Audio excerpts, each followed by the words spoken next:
अस्सलाम वालेकुम प्यारे बच्चों, कैसे हैं आप लोग सब। आज हम उर्दू हरफ-ए-तहज्जी के अपने दूसरे ख़ानदान के पहले हरूफ दोस्त से मिलेंगे। आइए देखते हैं हमारा पहला हरूफ दोस्त कौन है। अरे ये तो जीम जा है। आए जीम जा को लिखने की मशक करते हैं। जीम जा को लिखना तो बहुत आसान है बच्चों। पहले बाएं से दाएं जाएंगे, फिर एक मोटा पेट बनाएंगे और उस पेट में कितने नुक्ते लगाएंगे? सही, एक नुक्ता। जीम जा के पेट में एक नुक्ता होता है।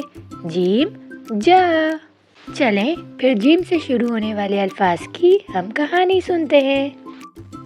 अरे ये हम कहाँ पर आ गए हैं और जीम जा तो हमें नज़र नहीं आ रहा।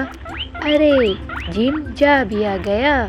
जीम जा तो जंगल की सैर को आए हुए हैं। यहाँ पर तो बहुत सारे जानवर भी हैं।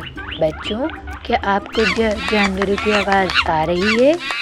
यहाँ पर तो बहुत सारी झाड़ियाँ भी हैं और एक जादूगर जादू करके अपनी टोपी के अंदर से खरगोश को भी निकाल रहा है। बच्चों, क्या आप जादूगर के सर पे दरख्त के ऊपर जाला देख सकते हैं?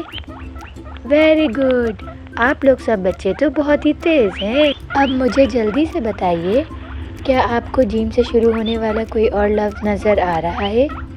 ढूंढें ढूंढें ढूंढें। जी हाँ, जीम जा ने तो बहुत ही प्यारे लाल रंग के जूते भी पहने हुए हैं। वेरी गुड, आप सब तो बहुत स्मार्ट हैं। और अब हम सब बच्चे अपने घर में जीम जा से शुरू होने वाले अल्फाज को ढूंढेंगे और जीम को लिखने की मशक करेंगे और हम फिर मिलेंगे। अल्लाह हाफिज़।